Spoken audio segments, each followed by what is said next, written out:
પ્રણામ સૌ કોઈને. આપણે ક્લાસ સ્ટાર્ટ કરીએ છીએ મંગલાચરણ દ્વારા. સૌ કોઈ હાથ જોડજો. નમો અરિયંતાણમ, નમો સિદ્ધાણમ, નમો આયર્યાણમ, નમો ઉજ્જયાણમ, નમો લય સવ્વ સાહૂણમ, એસો પંચન મુક્કારો સવ્વ પાવપણાસણો, મંગલાણમ ચ સવ્વેસિમ પઠમમ હોય મંગલમ. મંગલમ ભગવાન વીરો, મંગલમ ગૌતમ પ્રભુ, મંગલમ સ્થૂલિભદ્રાદ્યા, જૈન ધર્મોસ્તુ મંગલમ. અજ્ઞાનતિમિરાંધાનાં જ્ઞાનાંજનશલાકયા નેત્રમુન્મીલિतं येन તસ્મૈ શ્રી ગુરવે નમઃ. ઓકે, સો આપણો વિષય ચાલુ છે શ્રી ષડશીતિ એટલે કે ચોથો કર્મગ્રંથ. પરમ પૂજ્ય આચાર્ય ભગવાન શ્રી દેવેન્દ્ર સુરી સ્વાજી મહારાજા સાહેબ દ્વારા વિરચિત આ ચોથા કર્મગ્રંથની અંદર આપણે અલગ અલગ પદાર્થોને વિશે અલગ અલગ દ્વારોની અંદર વિચારણા કરી રહ્યા છે, જેમાંથી આપણો સેકન્ડ ચેપ્ટરની અંદર માર્ગણા સ્થાનક વિશે લેશિયા આ દ્વાર લાસ્ટ ક્લાસની અંદર કમ્પ્લીટ થયો. હવે આજે આપણે માર્ગણા સ્થાનક વિશે અલ્પબહુત્વ આ દ્વાર સ્ટાર્ટ કરી રહ્યા છીએ. એના માટે આપણે લાસ્ટ ટાઈમ ગાથા ગ્રહણ કરેલ હતી, એ સમજવા માટે આગળ વધીએ. આ ગાથા 37th ગાથા છે.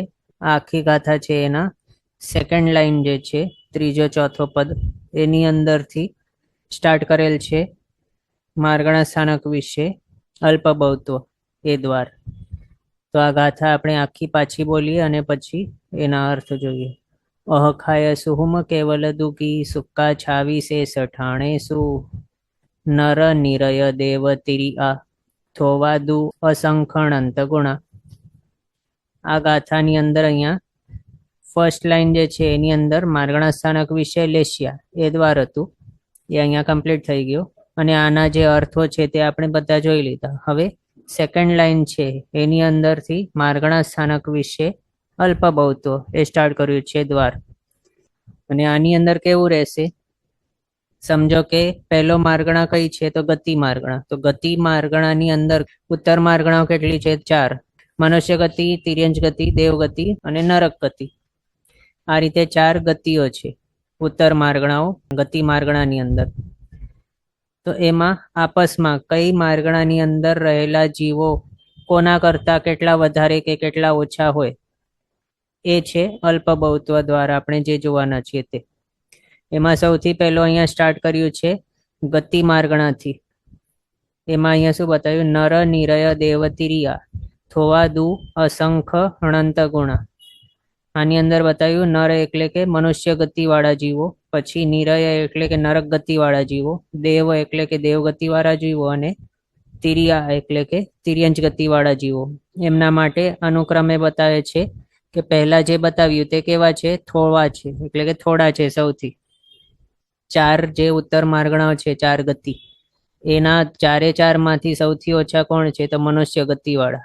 પછી દુ અસંખ એટલે કે નેક્સ્ટ જે 2 જણ આવે છે તે પ્રીવિયસ કરતા અસંખ્ય ગુણા છે. અહીંયા અસંખ્ય ગુણા એ લેવાનું. તો નિરય એટલે કે નરક ગતિ વાળાથી પ્રીવિયસ કોણ છે? તો આ મનુષ્ય ગતિ. તો મનુષ્ય ગતિ વાળાથી અસંખ્ય ગુણા હોય છે નરક ગતિ વાળા જીવો. એના કરતા એટલે કે નરક ગતિ વાળા જીવો કરતા અસંખ્ય ગુણા હોય છે દેવગતિ વાળા જીવો.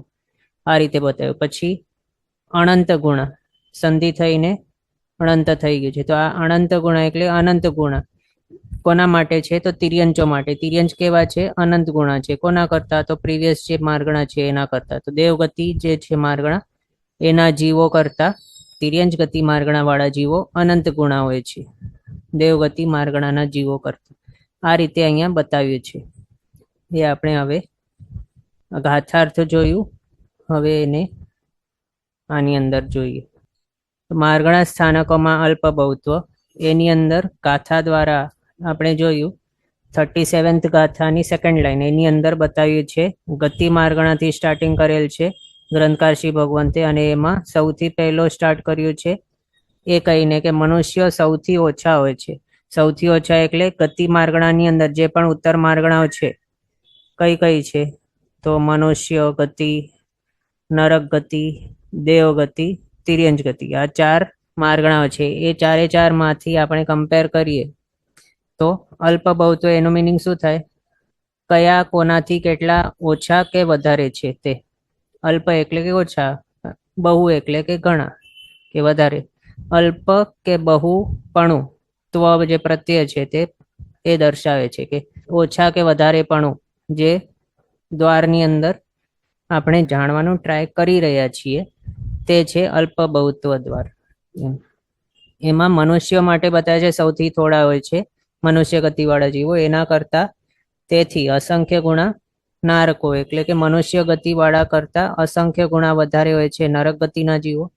હવે નરક ગતિના જીવો કરતા અસંખ્ય ગુણા વધારે હોય છે દેવગતિવાળા જીવો, અને દેવગતિવાળા જીવો કરતા અનંત ગુણા હોય છે તિર્યંચ ગતિવાળા જીવો. આ રીતે બતાવ્યું છે ગાથાની અંદર. તો મનુષ્ય સૌથી ઓછા કઈ રીતે છે એ જાણવા માટે આપણે એ જોઈએ કે મનુષ્ય જે છે એ કેવા ને કેટલા પ્રકારના હોય છે અને એના સંખ્યા કેટલી હોય છે. તે સૌથી પહેલા મનુષ્ય ગતિવાળા જીવો મૂળ એવા બે ભેદની અંદર આપણે બાયફર્કેટ કરી શકીએ. એક તો છે સમૂર્છિમ મનુષ્ય અને બીજા છે ગર્ભજ મનુષ્ય. એમાંથી સમૂર્છિમ મનુષ્ય કેવા હોય તો જે પોતાના ઉત્પત્તિને યોગ્ય એવા સર્કમસ્ટાન્સ કે સિચ્યુએશન કે એવા ફેવરેબલ કન્ડિશન મળી જાય ત્યારે ઉત્પન્ન થઈ જાય માતા પિતાના સંયોગ વગર એવા. તો એવા જીવોને અહીંયા સમૂર્છિમ કહ્યા છે. અને આ સમૂર્છિમ મનુષ્ય ક્યાં ક્યાં ઉત્પન્ન થતા હોય તો ગર્ભજ મનુષ્યોના મળમૂત્ર આદિ જે વમન પિત્ત એવા આદિ જે છે અશુચિવાળા સ્થાનો એની અંદર ઉત્પન્ન થતા હોય છે આ સમૂર્છિમ મનુષ્ય. સ્ત્રી પુરુષના સંયોગ વિના જ આવા પ્રકારના અશુચિઓ સ્થાનો છે એની અંદર સમૂર્છિમ મનુષ્ય ઉત્પન્ન થતા હોય છે. અને સમૂર્છિમ મનુષ્ય કેવા હોય બધા અપર્યાપ્તા જ હોય એટલે લબ્ધિ અપર્યાપ્તા હોય, અપર્યાપ્ત નામકર્મના ઉદયવાળા હોય, અપર્યાપ્ત અવસ્થાની અંદર જ તેઓ મૃત્યુ પામી જનારા હોય છે એવા. અને એ છે અસંગની. સમૂર્છિમ મનુષ્ય બધા કેવાય છે અસંગની હોય છે અને કમ્પલસરી અપર્યાપ્તા જ હોય છે. લબ્ધિ અપર્યાપ્ત છે એનો મિનિંગ શું કે તેઓ પોતાની સ્વયોગ્ય પર્યાપ્તિઓ કેટલી છે 6 પર્યાપ્તિ, પણ તેઓ માત્ર 3 પર્યાપ્તિ પૂરી કરીને મૃત્યુ પામી જાય છે. એટલે આહાર શરીર ઇન્દ્રિય એટલી 3 પર્યાપ્તિ પૂરી કરીને મૃત્યુ પામી જાય. ઉત્કૃષ્ટથી આયુષ્ય તેમનું કેટલું છે તો અંતર્મુહૂર્ત. અંતર્મુહૂર્તના જ આયુષ્યવાળા હોય છે આ સમૂર્છિમ મનુષ્ય. એમાં એક જ ભેદ છે સમૂર્છિમમાં અપર્યાપ્તા. તો આ સમૂર્છિમ મનુષ્યનું આયુષ્ય કેટલું છે અંતર્મુહૂર્ત. પછી ગર્ભજ મનુષ્ય સેકન્ડ ભેદ. ગર્ભજ મનુષ્ય જે છે એ કેવા હોય છે એની ઉત્પત્તિ ક્યારે કઈ રીતે થતી હોય તો માતા પિતાના સંયોગ જ્યારે થાય એના કારણે જે ઉત્પન્ન થતા હોય છે તે અજીવોને અહીંયા ગર્ભજ કહેવાય છે મનુષ્ય. એટલે કે સ્ત્રી પુરુષના સંયોગથી સ્ત્રીના ગર્ભમાં ઉત્પન્ન થાય છે તે છે ગર્ભજ મનુષ્ય એવા. અને એવા ગર્ભજ મનુષ્યના હજી 2 પ્રકાર છે, અપર્યાપ્ત ગર્ભજ જીવો અને પર્યાપ્તા એવા ગર્ભજ જીવો. એમાં અપર્યાપ્તા એટલે કેવા તો જે અપર્યાપ્ત અવસ્થાની અંદર જ મૃત્યુ પામી જતા હોય છે એવા છે. તો ગર્ભજ એટલે એમની ઉત્પત્તિ કઈ રીતે થઈ તો માતા પિતાના સંયોગથી એટલે કે સ્ત્રી પુરુષના સંયોગથી થઈ છે ઉત્પત્તિ, પણ તે અપર્યાપ્ત અવસ્થાની અંદર જ મૃત્યુ પામવાના છે. લબ્ધિ અપર્યાપ્તા છે, અપર્યાપ્ત નામકર્મના ઉદયવાળા છે. એના હિસાબે અહીંયા અપર્યાપ્તા ગર્ભજ જીવ એ રીતે બતાવ્યું. અને બીજો છે પર્યાપ્તા ગર્ભજ મનુષ્ય. આ કેવા છે આ પણ ગર્ભજ છે એનો મિનિંગ શું કે સ્ત્રી પુરુષના સંયોગથી એ ઉત્પન્ન થાય છે, સ્ત્રીના ગર્ભની અંદર ઉત્પન્ન થાય છે, પણ એ કેવા છે પર્યાપ્તા છે એટલે પોતાની સ્વયોગ્ય પર્યાપ્તિઓ તેઓ પૂરી કરશે. મનુષ્યની સ્વયોગ્ય પર્યાપ્તિ કેટલી હોય છે તો 6, એટલે તેઓ પોતાની સ્વયોગ્ય એવી 6 પર્યાપ્તિ પૂરી કરશે. પછી એનું જેટલું આયુષ્ય હોય એટલું ભોગવીને પછી એ મૃત્યુ પામે યથાયોગ્ય જે પણ હોય તે. પણ મૂળ શું છે એટલે મેઇન પોઈન્ટ શું છે કે તેઓ પોતાની સ્વયોગ્ય પર્યાપ્તિઓ પૂરી કરવાના છે એવા. એમને લબ્ધિ પર્યાપ્તા અહીંયા જાણવાના. આ જે પર્યાપ્તા બતાવ્યા છે તે એટલે કે પર્યાપ્ત નામકર્મના ઉદયવાળા છે આ. બીજું કેટલીક વખત એવા કન્ફ્યુઝન કેટલાકને આવતા હોય અને ડાઉટ પૂછતા હોય ભાગ્યશાળીઓ કે જે સ્ત્રીના ગર્ભની અંદર અમુક 2, 3, 4 કે આટલા મહિના બાદ જો એ ગર્ભની અંદર જ મૃત્યુ પામી ગયેલો હોય તો પછી એવા જીવને અપર્યાપ્ત કહેવાય કે પર્યાપ્તા કહેવાય તો એ તો પર્યાપ્તો જ હોય છે. પર્યાપ્તો શા માટે કહ્યું? કારણ અપર્યાપ્ત જો હોય તો એ અંતર મુહૂર્તની અંદર જ મૃત્યુ પામી જાય. પણ એક અંતર મુહૂર્તથી વધારે જો એ જીવ્યો તો એનો મિનિંગ શું કે પર્યાપ્તિઓ એણે પૂરી કરી લીધી છે પોતાની સ્વયોગ્ય, અને એ પર્ટિક્યુલર જે છે જે જીવે અંતર મુહૂર્તની અંદર જ પ્રાણ ત્યાગી દીધું છે, અથવા તો અંતર મુહૂર્ત માત્ર આયુષ્ય વાળો એવો અપર્યાપ્ત ગર્ભ જો મનુષ્ય હતો તો એ દેખાઈ શકે એવો શરીર કઈ રીતે ફોર્મ કરે એટલા ટાઈમમાં. એટલે જે પણ એવા હોય ગર્ભની અંદર જ મૃત્યુ પામી ગયેલા હોય 2, 3, 4 કે એટલા મહિના પાસવાન કર્યા બાદ પણ, તો એમને પર્યાપ્ત ગર્ભ જ મનુષ્ય જ સમજવાના. પણ એમનું કેવું હોય કે એમનું આયુષ્ય એટલું હતું એ સમજવાનું. બસ વાત ચાલુ છે એટલે એ પણ આપણે સાથે જોઈ લીધું. તો અહીંયા આપણે જાણ્યું કે કેવા છે મનુષ્યના 2 મૂળ પ્રકાર અને એના ઉત્તર ભેદો આટલા. એનામાંથી આપણે જો જોઈએ તો સમોર્ચિમ મનુષ્ય જે છે, આ સમોર્ચિ મનુષ્ય, એમનો ઉપપાત વિરહ કેટલું છે? પેલા તો ઉપપાત વિરહ નું મિનિંગ શું?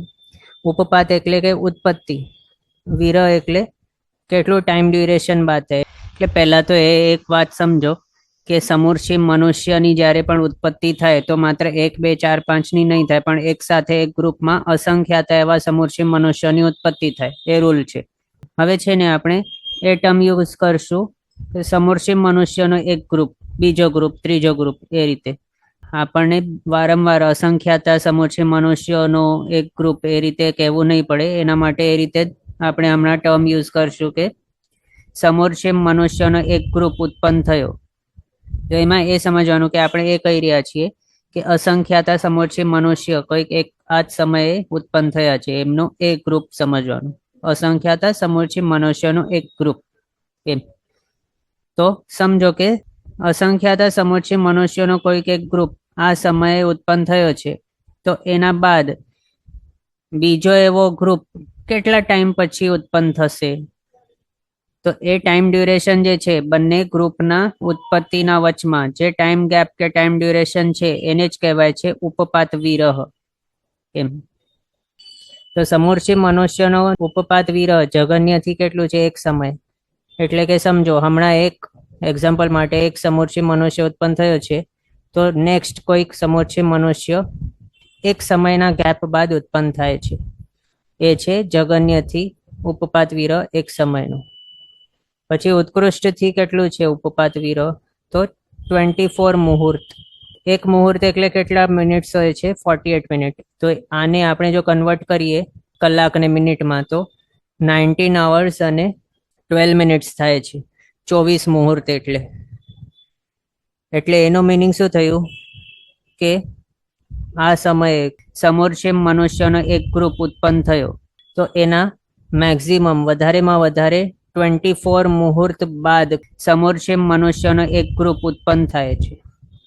એટલે કે એવું નહીં થાય કે 24 મુહૂર્તથી વધારે એક સમયે, 2 સમયે કે કેટલાક ટાઈમ પસાર થઈ ગયો તો એ પણ બીજો કોઈ સમૂર્છિમ મનુષ્યનો એક ગ્રુપ ઉત્પન્ન થયો જ નહીં, એવું નહીં થાય. એના માટે જ બતાવ્યું ઉત્કૃષ્ટથી ઉપપાત વિરહ કેટલું?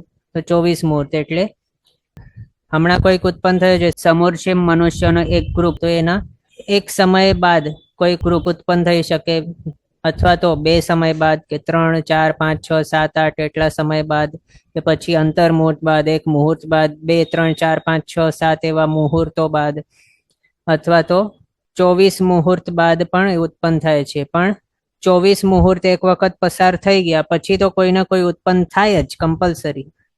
એટલે 24 મુહૂર્તથી વધારે ટાઈમનો ગેપ નહીં રહે કોઈ પણ સમૂર્છિમ મનુષ્યની ઉત્પત્તિના વચમાં એમ.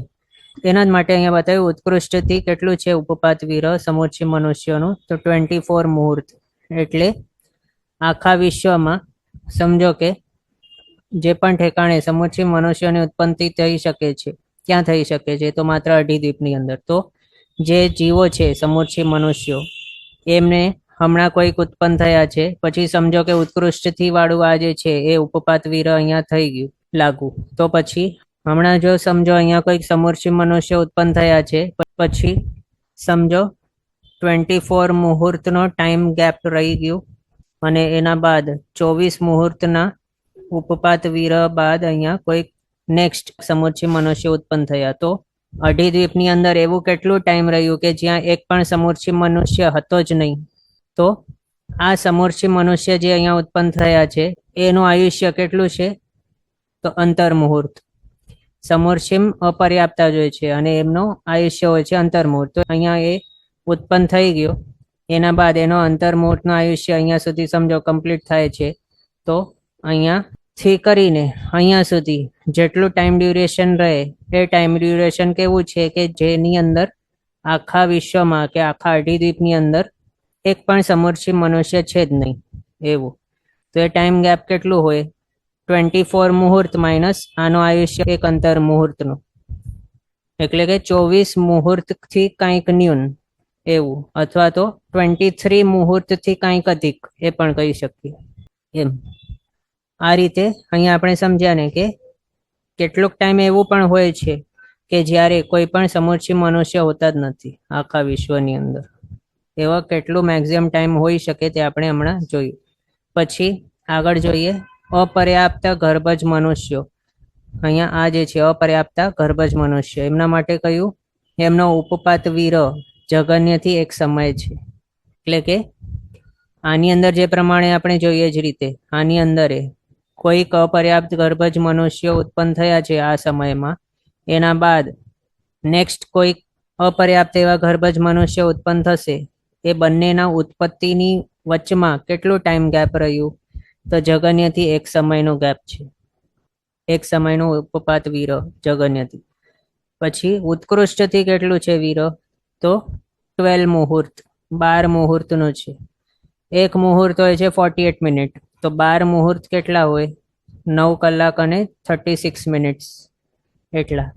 એટલે એનો મિનિંગ શું થયું કે કોઈક અપર્યાપ્ત એવા ગર્ભજ મનુષ્યો આ સમયમાં અહીંયા ઉત્પન્ન થયા, પછી નેક્સ્ટ કોઈક અપર્યાપ્ત ગર્ભજ મનુષ્ય વધારેમાં વધારે કેટલાક ગેપ બાદ ઉત્પન્ન થશે જ 12 મુહૂર્ત બાદ.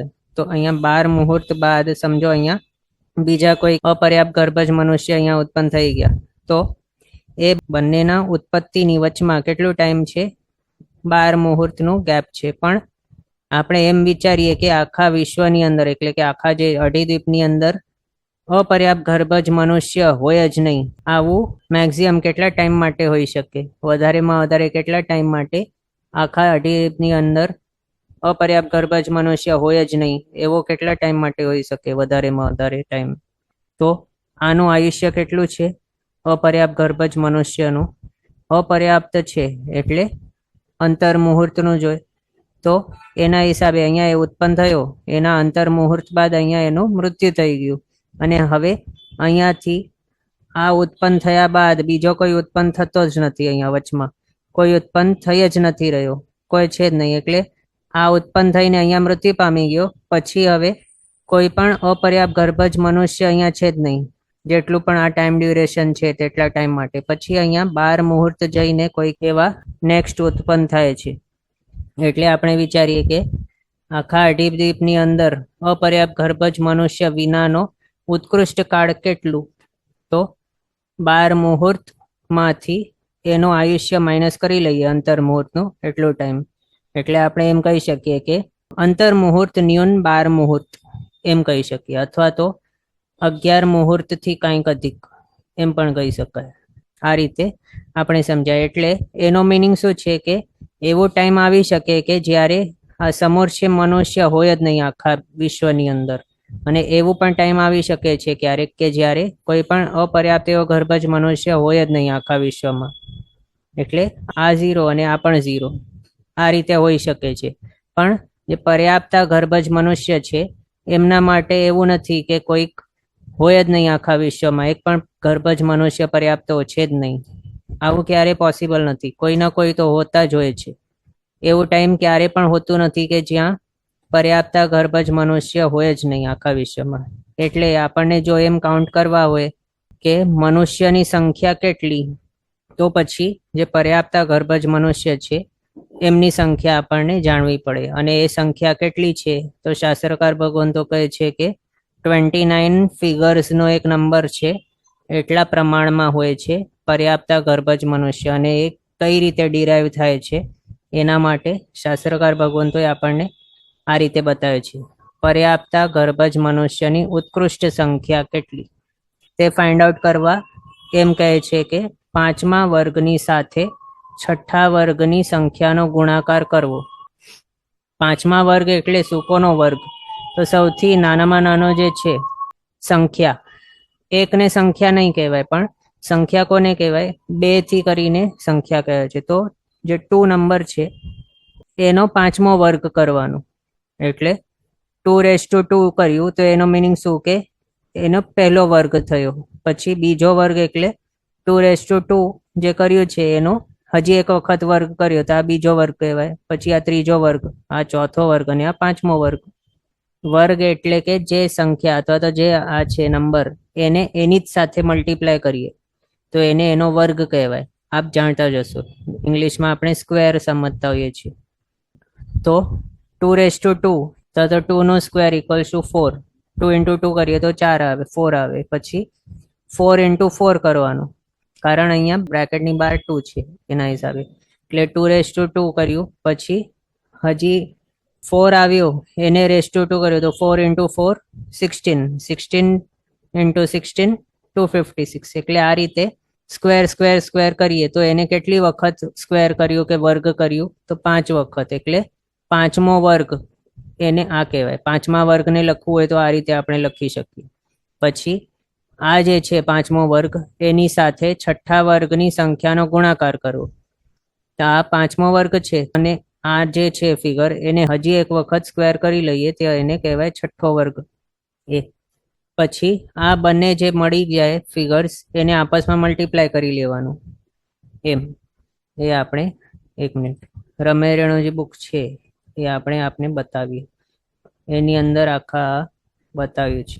આ તો જો આ જે છે નંબર અથવા તો પર્યાપ્તા ગર્ભજ મનુષ્યની ઉત્કૃષ્ટ સંખ્યા તે ફાઇન્ડ આઉટ કરવા આપણે કરીએ તો 29 ફિગર્સનો નંબર આવે. એ જાણવાની રીત આ રીતે બતાવી છે. શું? 6ઠ્ઠા વર્ગની સાથે 5મા વર્ગની સંખ્યાનો ગુણાકાર કરવાથી મનુષ્યનો 29 આંકડા જેટલી સંખ્યા આવે છે. એમ. અને વર્ગ એટલે શું તો બતાવ્યું છે અહીંયા.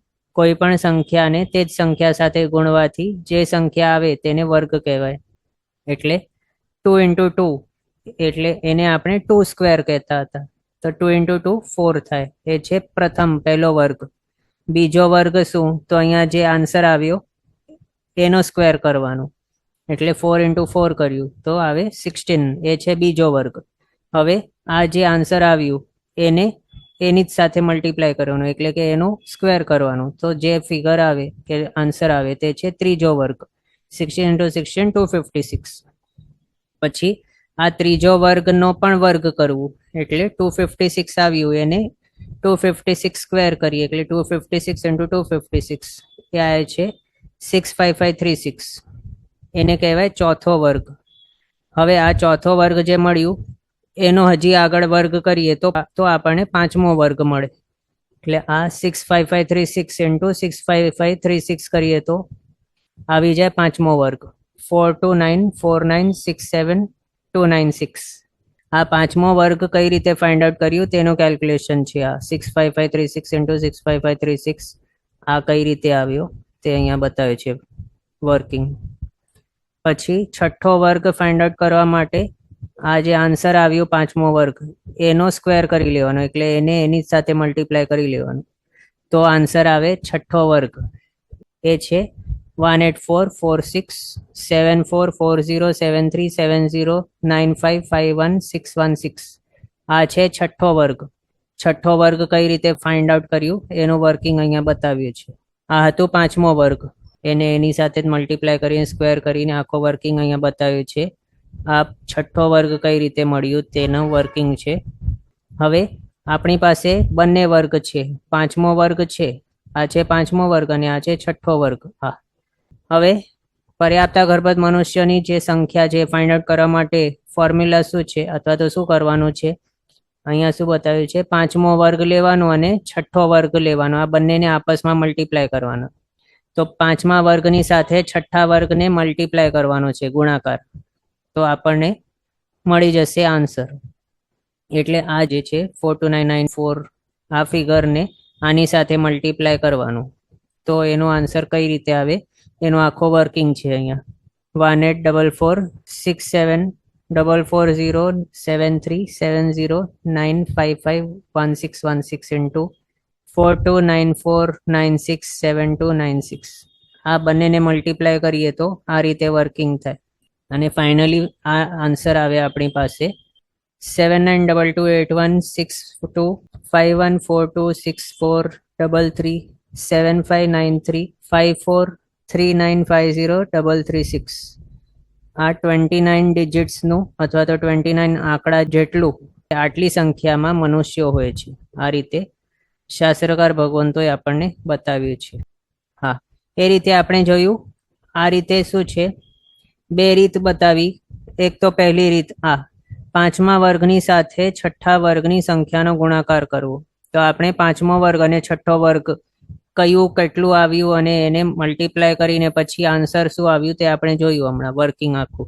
પછી બીજી રીત પણ બતાવી, અથવા તો શું બતાવ્યું, એકડાને 96 વાર ઠાણ બમણો કરવો.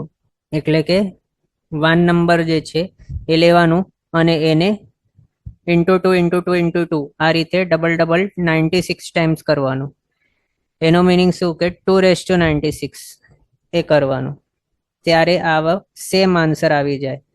આ વાળી જે રીત છે એકડાને 96 વાર ઠાણ બમણો કરવો, એનું પણ વર્કિંગ અહીંયા રમ્ય રેણુજી બુકની અંદર બતાવ્યું છે આ રીતે. એટલે કે એકડો અહીંયા લીધો 1 જે છે એ લીધો, એને 96 ટાઈમ્સ ડબલ કરવાનું છે. એટલે 1 લીધું, 1 + 1 કર્યું 2, એટલે એને શું કહેવાય, આને 1 × 2 કહ્યું અથવા તો 1 + 1 કહ્યું, સેમ જ વાત છે. તો પહેલી વાર અહીંયા કર્યું ડબલ ઠાણ બમણો, એનો આન્સર આવ્યું 2. પછી આગળ 2 + 2 કર્યું, એટલે જે અહીંયા મળ્યું એને હજી એની જ સાથે એડ કરી લીધું, તો એને કહેવાય એને મલ્ટીપ્લાય બાય 2 કર્યો. તો 2 + 2 પછી થઈ જાય 4. આ થઈ ગયો બીજી વખત બમણો કર્યો તે, પછી 4 + 4 8 વગેરે આ રીતે અહીંયા સ્ટેપ્સ બતાવે છે. 14મી વખત કરે ઠાણ બમણો તો 16384 આ આવે. પછી આને હજી બમણો કરતા કરતા કરતા આ રીતે ફિગર્સ આવતા જાય. 28 વખત કરવામાં આવે ઠાણ બમણો તો આ આવે ફિગર 268435456. એના બાદ હજી આ રીતે ડબલ કરતા જઈએ તો 56મી વખત આ રીતનું આવે ફિગર 7205759403792796 આવી ગયો. પછી હજી આગળ એને પણ ડબલ કરતા જવાનું. તો 71st ટાઈમ જે કર્યું ડબલ, એનો આન્સર આ રીતે આવે. પછી હજી આગળ એને ડબલ કરતા જઈએ તો 86th વખત આ રીતે આવ્યું.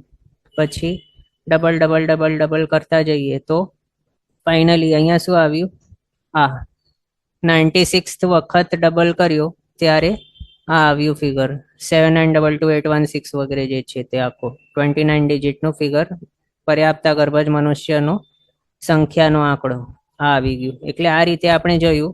અને આ આપણે જોઈ શકીએ છીએ કે આ અથવા તો આ એ જે બતાવ્યું છે એ કઈ રીતે સેમ જ છે તે અહીંયા આપણે જોઈ શકીએ. 2 આ રીતે આપણે આ જે લખ્યું છે 5 ટાઈમ્સ એનો વર્ગ કરવાનું, અને આ છે છઠ્ઠો વર્ગ. આ બંનેને આપણે મલ્ટીપ્લાય કરીને આ રીતે જે બતાવ્યું છે એને સિમ્પ્લિફાય કરવું હોય તો પછી બ્રેકેટ્સ આપણે ઓપન કરતા જઈએ તો શું થાય, અહીંયા જ્યારે આપણે આ જે પાવર્સ છે બધા એ બધાને બ્રેકેટ ઓપન કરીને લખતા જઈએ તો પછી પહેલો બ્રેકેટ અહીંયાથી કાઢીએ તો આ 2 × 2 થઈ જાય અહીંયા. એટલે કે અહીંયા પછી 4 આવે. આ બ્રેકેટ ઓપન કર્યું તો 4 × 2 8 આવી જાય. આ બ્રેકેટ ઓપન કર્યું તો અહીંયા 8 × 2 16 આવી જાય. આ છેલ્લો બ્રેકેટ ઓપન કર્યું તો અહીંયા 16 × 2 32 આવી જાય. એટલે પાંચમો વર્ગનો મિનિંગ શું કે 2^32 એ. અને છઠ્ઠો વર્ગનો મિનિંગ શું કે અહીંયા આપણે જે રીતે બ્રેકેટ ઓપન કર્યા એ જ રીતે અહીંયા પણ ઓપન કરીએ તો 2 × 2 4 × 2 8 × 2 16 × 2 32 × 2 64 આ રીતે 2^64 આવી ગયું. હવે આ બંનેના જે બેઝ છે, બેઝ એટલે કે આ જે 2 છે એને બેઝ કહેવાય, તો આ બંનેના બેઝ સેમ જ છે. એટલે આપણે અહીંયા શું કરી શકીએ, 2 લખીએ આમ અને બંનેના પાવર જે છે એ બંનેને એડ કરી લઈએ આ રીતે. એટલે 32 પ્લસ 64 આ રીતે આપણે લખી શકીએ. તો એને એડ કરી લઈએ તો 96 આવે. એટલે અહીંયા જે બતાવ્યું છે પાંચમા વર્ગની સાથે છઠ્ઠા વર્ગની સંખ્યાનો ગુણાકાર કરવો, એનો મિનિંગ શું કે 296 કરવાનું. અને બીજો જે બતાવ્યું એકડાને 96 વાર ઠાણ બમણો કરવો, એનો મિનિંગ પણ એ જ છે 296. આ આપણે કેલ્ક્યુલેટર દ્વારા જોઈ શકીએ.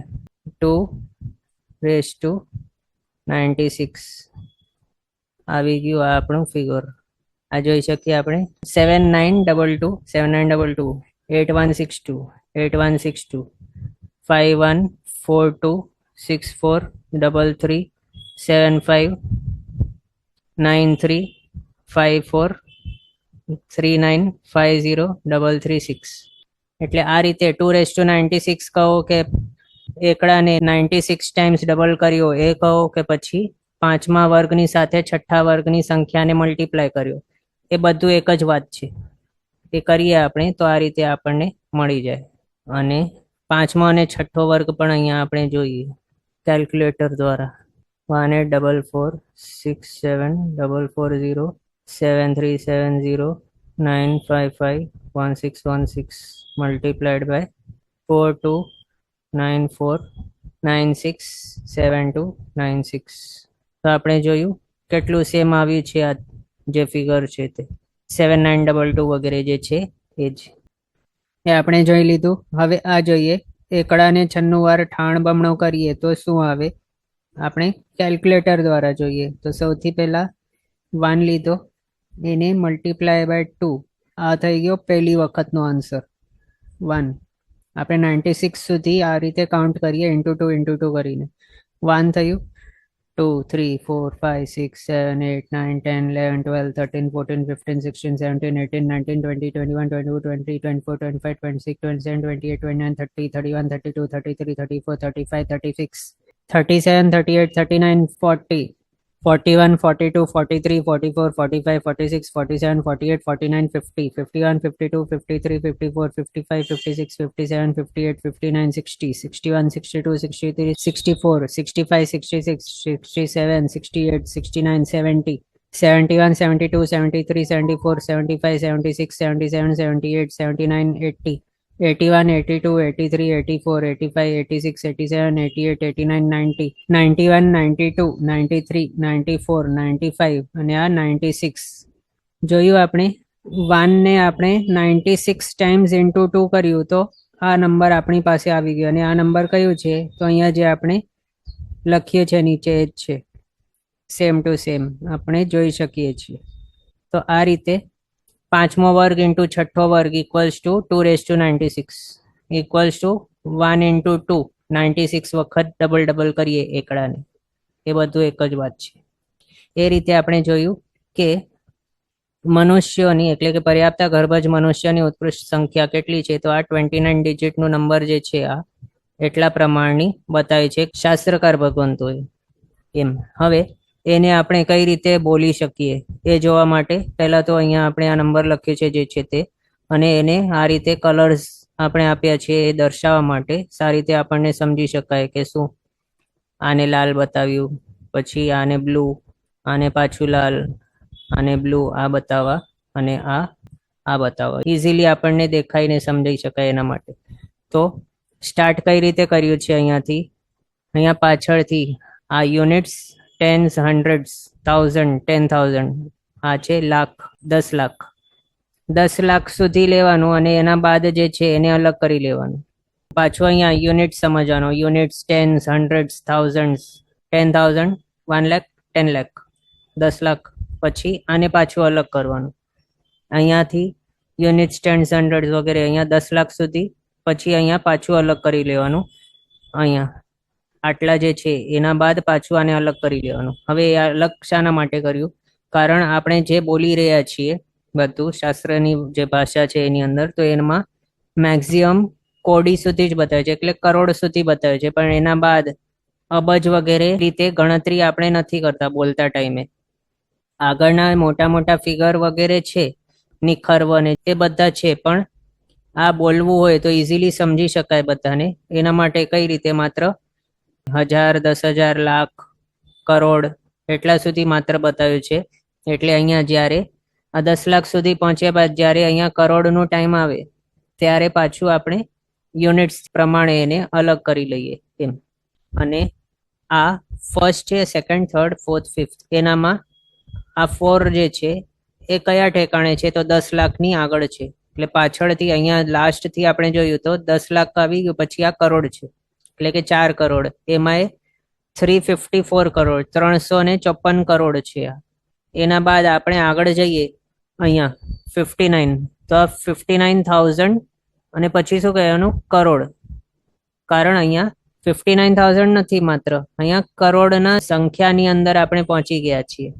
10 લાખ બાદ કરોડ સુધી પહોંચી ગયા છીએ અહીંયા. એટલે આ બધા કેવા રહેશે? 37 લાખ કરોડ, 59,000 કરોડ, 354 કરોડ, એ રીતે કહેવાનું રહેશે.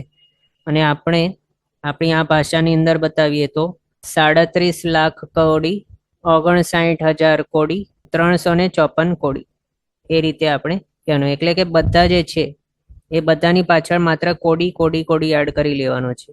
બાકી લાખ તો સેમ છે, અહીંયા 1000 પણ સેમ છે, અને આની પાછળ કાંઈ નથી, એ પણ એ જ રીતે છે. એટલે અહીંયા આપણે શું જોયું? આ ફર્સ્ટ જે છે સૌથી રાઈટ વાળું, સૌથી લાસ્ટ વાળું જે છે પાર્ટ કે ગ્રુપ, એના માટે જે રીતે છે એ જ રીતે કહેવાનું છે. લાખ, 1000 ને જે પણ છે આ, એની બાદ કંઈ પણ કરોડ કરોડ વગેરે એડ નથી કરવાનું, આપણે એ સમજી શકીએ. પણ સેકન્ડ ગ્રુપ જે છે એ બધા દરેકની પાછળ કોડી કોડી એડ કરવાનું. એટલે આ કેટલું છે? માત્ર આ જ ગ્રુપ જોઈએ તો આ 37 લાખ છે, આ છે 59,000 એમ. તો 37 લાખ તો આપણે કહીએ, પણ બધાની પાછળ કોડી કોડી એડ કરવાનું. એટલે 37 લાખ કોડી, 59,000 કોડી, 354 કોડી, બસ એ જ કરવાનું છે. એના બાદ હજી આગળ નેક્સ્ટ ગ્રુપ છે એની અંદર પહોંચીએ તો બધાની પાછળ અહીંયા કોડી તો હતું, એની અંદર હજી એક કોડી એડ કરવાનું આ ગ્રુપને માટે. એટલે કોડી કોડી 2 વખત હોય તો એને કોડા કોડી કહીએ આપણે. તો એના હિસાબે આ દરેક જે છે એની બાદ શું લાગશે તો કોડા કોડી. બાકી તો સેમ છે. લાખ જે હતું અહીંયા એનામાં એ લાખ જ છે, 1000 જ છે, અને આની પાછળ કંઈ નથી, એ જ રીતે છે. પણ શું ફરક પડ્યું? કોડા કોડીનું ફરક પડ્યું. અહીંયા લાસ્ટથી બીજું ગ્રુપ છે, આ લાસ્ટ વાળું આ છે, એના બાદ આ પહેલું, આ બીજું ગ્રુપ. તો જેટલા નંબરનું ગ્રુપ હોય એટલા કોડી કોડી એડ કરી લેવાના પાછળ. પહેલા ગ્રુપની અંદર માત્ર કોડી એડ કરવાનું, બીજા ગ્રુપની અંદર કોડા કોડી એડ કરવાનું, ત્રીજા ગ્રુપની અંદર હજી એક કોડી એડ થઈ જાય, એટલે કોડા કોડી કોડી એમ. એટલે આપણે અહીંયા જોઈ શકીએ 92 લાખ કોડા કોડી કોડી, 28,000 કોડા કોડી કોડી, 162 કોડા કોડી કોડી. એના બાદ આ નેક્સ્ટ આગળના ગ્રુપ વાળું છે. એટલે કેટલામું છે પાછળથી તો 1, 2, 3, 4, ચોથો છે. એટલે એની અંદર 4 વાર કોડી કોડી આવશે, અને 4 વાર કોડી એટલે 2 વખત કોડી આવે તો આપણે કોડા કોડી કહીએ. એટલે આની અંદર 4 વખત કોડી છે, એટલે કોડા કોડી કોડા કોડી, એ રીતે. એના હિસાબે આ ફિગરને આપણે કઈ રીતે કહી શકીએ વર્ડ્સમાં? તો 7 કોડા કોડી કોડા કોડી, 92 લાખ કોડા કોડી કોડી, 28,000 કોડા કોડી કોડી, 162 કોડા કોડી કોડી, 51 લાખ કોડા કોડી, 42,000 કોડા કોડી, 643 કોડા કોડી, 37 લાખ કોડી, 59,000 કોડી, 354 કોડી, 39,50,336. આટલા હોય છે પર્યાપ્તા ગર્ભજ મનુષ્યોની સંખ્યા. આ રીતે શાસ્ત્રકાર ભગવંતોએ આપણને બતાવ્યું છે. અને એટલે આપણે જોયું ઠાણ બમણો 96 વખત કરો તો સેમ આવે આન્સર, અથવા તો 5મો વર્ગની સાથે 6ઠ્ઠો વર્ગને મલ્ટીપ્લાય કરો તો પણ સેમ આવે. એ બધું ઇક્વલ્સ ટુ 2/96, એ આ આવે આન્સર. પછી અહીંયા શું બતાવ્યું છે? 29 આંકડાને 96 વાર છેદ દેવાથી, એટલે કે 96 વખત અડધા અડધા કરવાથી એકડો આવી જાય. એટલે અહીંયા જે પ્રોસેસ કર્યું ડબલ ડબલ કરીને એને ઉલટો કરી દેવામાં આવે. તો પછી 96 વખત એને હાફ હાફ, એટલે કે ડિવાઈડ બાય 2 કરતા જઈએ 96 વખત આ ફિગરને 7922 વાળાને, એને 96 વખત ડિવાઈડ બાય 2 કરીએ તો ફાઇનલ આન્સર આવે 1. એ રીતે બતાવ્યું છે, અહીંયા એક્ઝામ્પલ બતાવ્યું. આ રીતે આપણે જોયું પર્યાપ્ત એવા ગર્ભજ મનુષ્યોની જે સંખ્યા છે 29 ડિજિટ્સના પ્રમાણનો એવો જે ફિગર છે, જે આંકડો આપણે જોઈ શકીએ છીએ એટલા પ્રમાણનો હોય છે એમનું નંબર કે સંખ્યા. પછી આગળ શાસ્ત્રકાર ભગવંતો એ રીતે કહે છે કે જ્યારે પણ સમૂર્છિત મનુષ્ય ઉત્પન્ન થાય ત્યારે તેઓ એકી સાથે અસંખ્યાતા જ ઉત્પન્ન થાય. એટલે માત્ર એક જ સમૂર્છિત મનુષ્ય ઉત્પન્ન થયો એમ નહીં થાય, પણ એક સાથે અસંખ્યાતા ઉત્પન્ન થાય છે, કમ્પલસરી છે. એટલે એ વખત મનુષ્યોની સંખ્યા કેટલી હોય મનુષ્ય ગતિવાળા જીવોની? તો અસંખ્યાતા. એમ કારણ એક સાથે અસંખ્યાતા જ ઉત્પન્ન થાય છે આ સમૂર્છિત મનુષ્યો. એના હિસાબે માત્ર 1 2 3 4 ઉત્પન્ન નહીં થાય, પણ એક સાથે અસંખ્યાતા ઉત્પન્ન થાય. એના હિસાબે જ્યારે કોઈ આખા 14 લોકની અંદર એટલે કે અઢીદ્વીપની અંદર જ્યારે કોઈ પણ જીવ હોય સમૂર્છિત મનુષ્ય ઉત્પન્ન થયેલો, તો એ એક સાથે અસંખ્યાતા ઉત્પન્ન થાય છે. એના હિસાબે ત્યારે મનુષ્યો ગતિવાળા જીવોની સંખ્યા કેટલી થઈ જાય? તો અસંખ્યાતા. એમ પણ જ્યારે સમૂર્છિત મનુષ્ય નહીં હોય અને અપર્યાપ્ત ગર્ભજ મનુષ્ય પણ નહીં હોય, ત્યારે માત્ર પર્યાપ્ત ગર્ભજ મનુષ્ય જ હોય છે. એટલે એના હિસાબે તેના ટાઈમે જ્યારે પર્યાપ્ત ગર્ભજ મનુષ્ય એકલા એ જ હોય છે, બાકી કોઈ પણ ભેદવાળા એવા મનુષ્ય ગતિવાળા હોય જ નહીં, તો ત્યારે જગન્યથી સંખ્યાતા મનુષ્ય હોય છે. એમ અને જ્યારે ભેગા સમૂર્છિત મનુષ્ય પણ રહેલા હોય તો એના હિસાબે અસંખ્યાતા મનુષ્ય હોય છે. એટલે કે મનુષ્ય ગતિવાળા જીવ અસંખ્ય હોય છે ત્યારે, જ્યારે બંને ભેગા હોય ત્યારે. પણ માત્ર ગર્ભજ પર્યાપ્તા હોય જ્યારે, ત્યારે સંખ્યાતા હોય, બંને ભેગા હોય ત્યારે અસંખ્યાતા હોય, એમ બતાવ્યું છે. હવે જો અસંખ્યાતા હોય તો કેટલા અસંખ્ય હોઈ શકે? એટલે કે અસંખ્યાતા જે બતાવે છે એ કેટલા? તો એના માટે આ રીતે બતાવે છે મનુષ્યોની સંખ્યા કાળથી કેટલી? તો અસંખ્યાતા એવા ઉત્સર્પિણી અને અવસર્પિણીના જેટલા સમય થાય તેટલા મનુષ્ય હોય છે.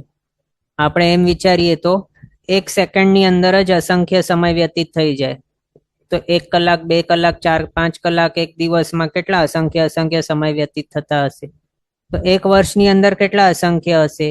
10 વર્ષ, 50,000 વર્ષ, 1 લાખ વર્ષ, એની અંદર કેટલા અસંખ્ય હશે સમયો? તો આ તો કેટલા બતાવે છે? ઉત્સર્પિણી ને અવસર્પિણી. અને એક ઉત્સર્પિણીની અંદર વિચારીએ તો કેટલા ટાઈમ ડ્યુરેશન હોય છે એક ઉત્સર્પિણીનો માત્ર? તો 10 કોડાકોડી સાગરોપમનું. એક સાગરોપમની અંદર જ કેટલા છે? તો 10 કોડાકોડી પલ્યોપમનો એક સાગરોપમ બને. એવા 10 કોડાકોડી સાગરોપમ એટલા પ્રમાણનું છે આ ઉત્સર્પિણી કહો કે અવસર્પિણી કહો. અને બંને એડ કરી લઈએ તો એક કાળચક્ર બને. બંને એડ કરીને કેટલું? તો 20 કોડાકોડી થઈ જાય સાગરોપમ. તો આપણે એમ વિચારીએ કે એક જ કાળચક્રની અંદર કેટલા બધા અસંખ્ય એવા કેટલા અસંખ્ય સમય હશે? તો એવા માત્ર એક ઉત્સર્પિણી ને એક અવસર્પિણી નહીં, પણ અસંખ્યાત એવી ઉત્સર્પિણી ને અવસર્પિણી, એટલે કે અસંખ્યાત એવા કાળચક્ર લઈ લેવાના. એની અંદર જેટલા સમય હોય એટલા પ્રમાણના હોય છે મનુષ્ય, તે બતાવ્યું છે. આ રીતે મનુષ્યની સંખ્યા ગણાવી. કઈ રીતે? તો કાળથી ગણતરી ગણાવી, કાળની અપેક્ષાએ. એમ પછી અહીંયા શું બતાવ્યું છે? સુહુમો ય હોય કાલો તત્તો સુહુમયરમ હવઈ ખિત્તમ અંગુલ સેટી મિત્તે ઓસપિણીયું અસંખેચ્ચા. આ ક્યાંનું છે? તો આવશ્યક નિયુક્તિ ત્યાંથી આ લીધેલું છે. તેનું મિનિંગ શું થાય છે? કાળથી ક્ષેત્ર અત્યંત સૂક્ષ્મ માનવામાં આવ્યું છે, કારણ કે અંગુલ માત્ર શ્રેણીમાં આકાશ પ્રદેશની સંખ્યા અસંખ્યાતા અવસર્પિણીના જેટલા સમય થાય એટલા પ્રમાણની છે. એમ આનું મિનિંગ આપણે શબ્દાર્થ પ્રમાણે જોઈએ તો સુહુમોય હોય કાલો. કાળ જે છે તે સૂક્ષ્મ તો હોય છે, પણ તેથી પણ હજી વધારે સૂક્ષ્મતર હોય છે ક્ષેત્ર. કઈ રીતે? તો અહીંયા બતાવ્યું. કારણ અંગુલ પ્રમાણની જે સેટી છે, સેટી એટલે કે શ્રેણી, આકાશ પ્રદેશની શ્રેણી, અંગુલ પ્રમાણની એટલી શ્રેણી, એની અંદર અસંખ્ય એવા અવસર્પિણીના સમયો સમાઈ જાય છે. અથવા તો સમયો આપણે ગણીએ અસંખ્ય અવસર્પિણીના, તો એની અંદર એ જેટલા નંબરના થાય એટલા નંબરના તો માત્ર આકાશ પ્રદેશોનું નંબર આવી જાય કેટલા પ્રમાણની અંદર, તો માત્ર 1 અંગુલ જેટલી આકાશ પ્રદેશની શ્રેણી જે છે એની અંદર જ આટલા બધા. એટલે કે એનો મિનિંગ શું થયું કે આકાશ પ્રદેશોની સંખ્યા એટલી બધી છે માત્ર એટલા નાના ક્ષેત્રની અંદર, એ બતાવ્યું. એટલે એના ઉપરથી શું કહ્યું કે ક્ષેત્ર એ એનાથી પણ કોનાથી, તો કાળથી પણ સૂક્ષ્મતર હોય છે, અત્યંત સૂક્ષ્મ હોય છે ક્ષેત્ર. એના હિસાબે અહીંયા ક્ષેત્રથી સંખ્યા બતાવી. કાળથી તો સંખ્યા બતાવી દીધી મનુષ્યની કેટલી, પણ ક્ષેત્રથી પણ અહીંયા ગણાવી છે. કઈ રીતે છે, તો ઘનીકૃત લોકની 1 અંગુલ જેટલી સૂચિ શ્રેણીમાં જેટલા આકાશ પ્રદેશ હોય તેના પહેલા વર્ગમૂળની સાથે ત્રીજા વર્ગમૂળનો ગુણાકાર કરવાથી જે સંખ્યા આવે તેટલી સંખ્યાથી એક શ્રેણીમાં રહેલા આકાશ પ્રદેશોની સંખ્યાનો ભાગાકાર કરવાથી જે સંખ્યા આવે તેમાંથી 1 ઓછો કરવાથી જે સંખ્યા આવે તેટલી સંખ્યા છે સર્વગર્ભજ અને સમૂર્છિત મનુષ્યોની. એટલે કે મનુષ્ય ગતિવાળા જેટલા પણ જીવો છે એ બધાની સંખ્યા આ જે બતાવ્યું છે એ કરીએ ત્યારે આપણને જેટલી સંખ્યા મળે એ સંખ્યા હોય છે મનુષ્ય ગતિવાળા દરેક જીવોનું એડિશન કરી લઈએ એના.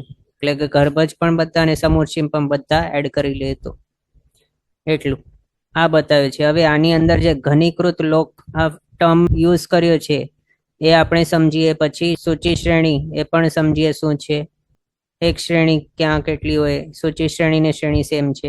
તો આ જે છે તે આપણે સમજવા માટે પહેલા તો ઘનીકૃત લોક કેવું છે, કઈ રીતે ફોર્મ થયેલું હોય છે તે વગેરે ઉપર વિચારણા કરીએ. તો 14 રાજલોક કંઈક આ પ્રકારનું આપણને દેખાય.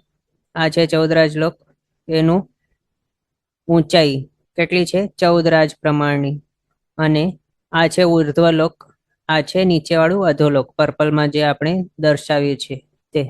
એનામાં અધોલોકની નીચેથી અહીંયા જો આપણે પહોળાઈ જોઈએ તો 7 રાજ પ્રમાણની છે.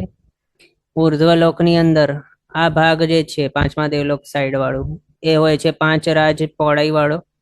ઉપર જે છે સૌથી અગ્રભાગ ત્યાં 1 રાજની માત્ર પહોળાઈ હોય. અહીંયા વચમાં જ્યાં તીર્ષાલોક છે આપણું ત્યાં પણ 1 રાજ પહોળાઈ હોય છે માત્ર, અને બાકી આ રીતનું એનું કંઈક શેપ વગેરે હોય છે એમ.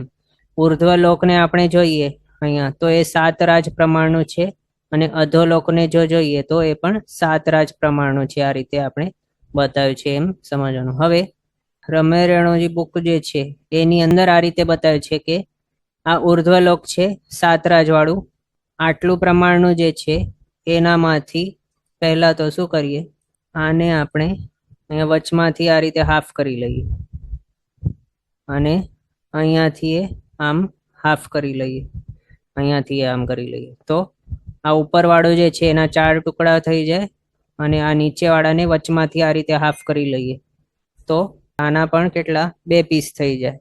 પછી એને આ પીસને લઈને આ બાજુ અહીંયા મૂકી દીધું આ રીતે. આ અહીંયા જ રહેલું છે આ વાળું, અને આ વાળું જે છે તે આ છે, આ વાળું અહીંયા જ પડેલું છે. એટલે આ વાળા પીસને લઈને આ રીતે અહીંયા ગોઠવી દઈએ તો કંઈક આવા પ્રકારનું આપણને દેખાય, એ રીતે ફોર્મ થઈ જાય. પછી એ જ રીતે આ જે છે ઉર્ધ્વલોકનું સેકન્ડ પાર્ટ, એનામાંથી એક પાર્ટ આ વાળું જે છે એ લઈ લેવાનું, પછી અહીંયાથી અહીંયા રાખી દેવાનું. તો આ પાર્ટ અહીંયા આપણને દેખાય છે, અને આ વાળું આ સાઈડ આવી ગયું. તો આ રીતે અહીંયા આમ રેક્ટેંગલ ફોર્મ થઈ જાય, અને અહીંયા આ રીતે રેક્ટેંગલ અહીંયા જે આપણને દેખાય છે એ રીતે ફોર્મ થઈ જાય. એ કરી દીધું. પછી નીચેવાળું પોર્શન જે છે અધોલોકનું, એના પણ 2 ટુકડા જે કર્યા હતા એનામાંથી આ વાળો પીસ લેવાનું અને એને આ બાજુ ગોઠવી દેવાનું, તો આપણને આ પ્રકારનું કંઈક મળી જાય. એ રીતે કરી દીધું. હવે આપણી પાસે અહીંયા શું શું મળેલું છે, અહીંયા જે 14 રાજલોક આવા પ્રકારના આકારવાળું છે, આપણને શું કરવાનું છે, ઘનીકૃત લોક ફોર્મ કરવાનું છે. એટલે આપણો મોટિવ શું છે તે પહેલા જ જાણવું જોઈએ. ઘનીકૃત લોક ફોર્મ કરવાનું છે. ઘનીકૃત એટલે કેવું, ઘન જેવું. ઘન એટલે શું, ક્યુબ. આવા પ્રકારનું ક્યુબ આપણને ફોર્મ કરવાનું છે કે જેના સાઇડ્સ લેન્થ બ્રેડથ હાઇટ કેટલી હોય છે 7 રાજ પ્રમાણે. 7 રાજનો લેન્થ હોય, 7 રાજનો બ્રેડથ હોય અને 7 રાજની હાઇટ હોય. એવું એક ક્યુબ આપણને ફોર્મ કરવાનું છે આવા પ્રકારનું. કોનામાંથી? તો આવા 14 રાજ લોકનામાંથી 7 રાજ લાંબુ પહોળું ને ઊંચું એવો એક ઘન કે ક્યુબ ફોર્મ કરવાનો છે. એના માટે આ બધી પ્રક્રિયા બતાવી છે કે અહીંયાથી લઈને અહીંયા મૂકો, અહીંયાથી લઈને અહીંયા મૂકો અને આ અહીંયાથી લઈને અહીંયા મૂકો, તો આ રીતે મળી જાય. હવે આગળ શું કરું? તો આ રીતે આપણે આ ફોટો ફોર્મ કર્યું છે. આ બંને જે મળી ગયા છે આપણને, આ ઉપરવાળું અને નીચેવાળું, એની અંદર અહીંયા કેવું થયું છે, આ 5 રાજનું હતું એને હાફ કર્યું અને આ રીતે હાફ કર્યું, આ રીતે હાફ કરી દીધું. તો આ બાજુ આની પહોળાઈ 2.5 રાજ છે, આ બાજુ 2.5 રાજ છે. હવે આને આપણે લઈને અહીંયા મૂકી દઈએ, આ બાજુ આ રીતે મૂકી દઈએ, તો આ અહીંયાથી અહીંયા 2.5 રાજ છે અને આ જે છે એ શું છે? હાફ રાજ છે. કારણ વચની જે એક રાજની છે, આ ત્રસનાળીનું પાર્ટ જે છે વચલું, એ કેટલું હતું? 1 રાજનું, અને એના 2 પાર્ટ થઈ ગયા છે. એટલે આ બ્લેક લાઇન જે આપણને દેખાય છે તે હાફ રાજ ને હાફ રાજ એમ છે. એટલે આ પોર્શન અહીંયાથી અહીંયા જે છે આ એંગલ સુધીનું, આ કેટલું છે? અહીંયાથી અહીંયા 2.5 રાજ. કારણ 5નું હાફ કર્યું એટલે 2.5 રાજ અહીંયા સુધી આવ્યું. એના બાદ આ જે પોર્શન છે એ કેટલું? 0.5 છે. એટલે 2.5 અને 0.5 3 રાજ થઈ જાય છે. એ જ રીતે આ પણ 3 રાજની પહોળાઈ વાળું છે. પછી આના વિશે વિચારીએ તો આ 7 રાજનું હતું, એનું હાફ કર્યું તો 3.5 આવ્યું અને એના હિસાબે અહીંયાથી અહીંયા કેટલું છે? 3.5. પછી અહીંયાથી અહીંયા કેટલું છે? 0.5. એટલે 3.5 પ્લસ 0.5 થઈ ગયું 4 રાજનું. હા, અને આ બંનેની ઊંચાઈઓ કેટલી છે? 7 રાજની છે. આ એ 7 રાજ, આ એ 7 રાજ, પણ એમની પહોળાઈઓ કેટલી? તો આ 3 રાજ અને આ 4 રાજની એમ. હવે આ આપણે 2D ઇમેજ જોયું આ વાળું, પણ એને જ આપણે જો 3D માં બનાવીએ તો આ રીતે આપણે બનાવ્યું છે, એ રીતે આપણને દેખાય. આ કેવું છે? અધોલોકનું પોર્શન છે. અધોલોકનું પોર્શન, એની ઊંચાઈ કેટલી હતી? 7 રાજની, અને એની પહોળાઈ આપણે કેટલી જાણી? 4 રાજની એમ. 4 રાજ આ રીતે, 4 રાજ આ રીતે, ઉપરથી પણ 4 રાજની છે. પછી ઉર્ધ્વલોકના પોર્શન જે છે એની ઊંચાઈ કેટલી? 7 રાજ, અને એની લંબાઈ ચોડાઈ કેટલી? 3 રાજની. આપણે આગળ જોયું એ રીતે. આ રીતે આપણી પાસે 2 આવા ક્યુબોઇડ મળી જાય. જે ઘન નહીં હોય અથવા તો જે ક્યુબ નહીં હોય, એટલે કે જેના લેન્થ બ્રેડથ ને હાઇટ સેમ નહીં હોય, એને ક્યુબોઇડ કહેવાય એમ. એટલે આ બંને જે છે એના આપણે જોઈ શકીએ કે 4x4x4 નથી, પણ 4x4x7 છે. એના હિસાબે એને આપણે ક્યુબોઇડ કહીએ છીએ. તો આ જે છે બંને પીસ, એ બંને આપણી પાસે મળી ગયા. હવે રમે રેણુ બુકની પાસે જોઈએ એની અંદર કઈ રીતે બતાવ્યું છે તે. હા, તો આની અંદર આ રીતે બતાવ્યું છે. 14 રાજલોક છે, અને આ રીતે નેમિંગ કર્યા ABCDEF. પછી એના આ પ્રકારે આપણે જે ફોટો બતાવ્યું, આપણે ફોર્મ કર્યું છે એના મુજબ અહીંયા આ રીતે ફોર્મ કર્યું છે. પછી એના બાદ શું બતાવ્યું? અહીંયા 1 મિનિટ આને રોટેટ કરી દઉં. હા, તો અહીંયા શું બતાવ્યું? અધોલોકનું પોર્શન છે તે આ રીતે પહોળાઈ 4 રાજ, આ રીતે પણ ચોડાઈ 4 રાજ, અને આ રીતે ઊંચાઈ 7 રાજ એમ બતાવ્યું એમ. પછી આ જે છે ઉર્ધ્વલોક, એ 3 રાજનું આ રીતે પહોળાઈ બતાવી. આ રીતે 3 રાજ, આ રીતે પણ 3 રાજ, પણ આમ જે છે તે 7 રાજ છે. તેના જ વિશે અહીંયા લખેલું બતાવેલ છે. આ રમ્ય રેણુ બુકનું છે પેજ. આની અંદર શું બતાવ્યું છે? 14 રાજલોકનો અંદર જે અધોલોકનું પોર્શન છે તેના અલગ અલગ ટુકડા કરીને પછી ગોઠવી દેવામાં આવે તો અધોલોકનો કંઈક આ પ્રકારનું એક ફિગર ફોર્મ થઈ જાય કે જે કેવું છે? 7 રાજ ઊંચો છે, 4 રાજ પહોળો છે અને 4 રાજ જાડો છે એમ. આ રીતે અધોલોકનું જે ફિગર બનાવ્યું છે એમણે, તે આ રીતનું બતાવ્યું છે. એટલે કે આપણે જે જોઈ રહ્યા હતા ક્યુબોઇડ, તે 4x4x7 એનું ફોર્મ કરેલું છે અધોલોકને માટે. એ જ આપણે અહીંયા આ રીતે જોઈ શકીએ છીએ. આ ફોટો આપણે બનાવ્યું છે. આની અંદર 4x4x7 એવું આ અધોલોકનું ક્યુબોઇડ સમજવાનું, જે રમ્ય રેણુ બુકની અંદર બતાવ્યું છે તેવું. પછી અહીંયા આગળ બતાવે છે ઉર્ધ્વલોકનો માટે. તો ઉર્ધ્વલોકને માટે શું બતાવ્યું? ઉર્ધ્વલોકના અલગ અલગ ટુકડા કરવાના અને પછી એ રીતે ગોઠવી દેવાનું કે ઉર્ધ્વલોક કેવું ફોર્મ થઈ જાય? 7 રાજ ઊંચો, 3 રાજ પહોળો અને 3 રાજ જાડો, એવું. એટલે 3x3x7 એવું ઉર્ધ્વલોકને માટે બતાવ્યું છે. તે જ આપણે અહીંયા દર્શાવ્યું છે. 3x3x7 એટલા રાજનું છે આ ઉર્ધ્વલોકનું ક્યુબોઇડ. આ રીતે રમ્ય રેણુ બુકની અંદર 2 ક્યુબોઇડ ફોર્મ કરવા બતાવ્યા છે. આ છે ઉર્ધ્વલોકને માટેનું ક્યુબોઇડ રમ્ય રેણુ બુકના હિસાબે, અને આ અધોલોકને માટેનું ક્યુબોઇડ રમ્ય રેણુ બુકના હિસાબે. પછી આગળ અહીંયા આને રોટેટ કરવું પડશે. હા, તો આ રીતે પછી બંને જે બ્લોક્સ હતા એને આ રીતે એડ કરીને 7 રાજ પહોળો, ચોળો, ઊંચો આ રીતે ફોર્મ કરેલું બતાવ્યું છે. પણ આ રીતે ફોર્મ થઈ શકે એવું લાગતું નથી. કારણ અહીંયા આપણે જોઈએ તેની અંદર જે 2 અહીંયા બતાવ્યા છે આ રીતે ફોર્મ થયેલા, આ જે 2 બતાવ્યા એની અંદર પહોળાઈ એમની જે છે તે 3 રાજ પહોળાઈ બતાવી અને ઊંચાઈ 7 રાજ બતાવી.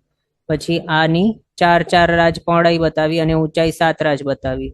તો એ જ રીતે અહીંયા 4 રાજ પહોળાઈ અને ઊંચાઈ 7 રાજ, 3 રાજ પહોળાઈ અને 7 રાજ ઊંચાઈ, એવા 2 આપણી પાસે મળી જાય. અહીંયા સુધી સેમ આપણે જોયું. પછી આને જો આપણે જોઈન કરીએ તો શું થઈ જાય? આ રીતે જોઈન થાય. તે કઈ રીતે?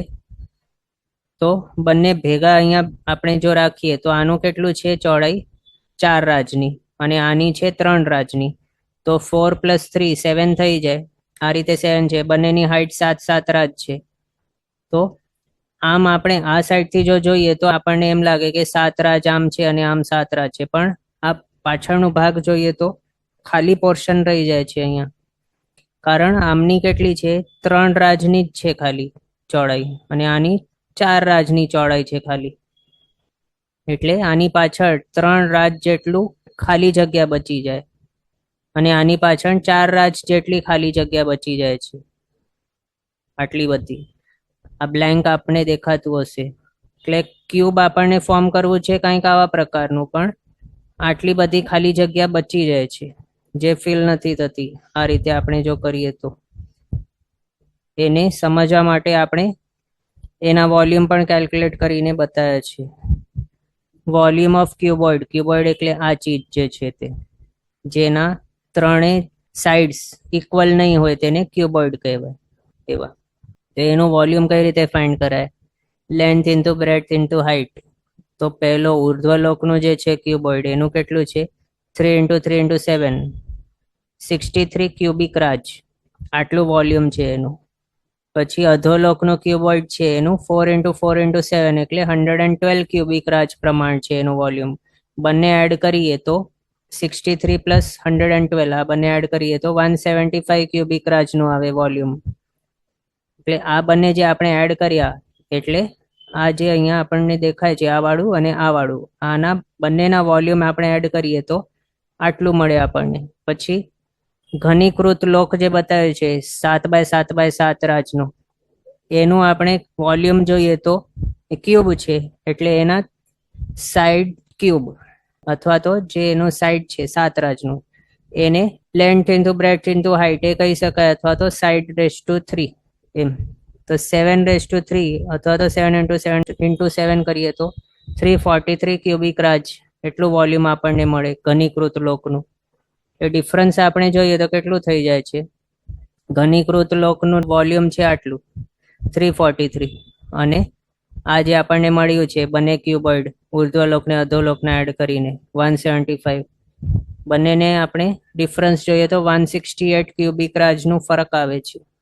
એટલે આ રીતે જે છે 2 બનેલા કે 2 જે મળેલા છે એને એ જ રીતે આપણે આમ ગોઠવી દઈએ તો ઘનીકૃત લોક આખો નહીં બની શકે, આટલી જગ્યા ખાલી બચી જાય છે એના હિસાબે.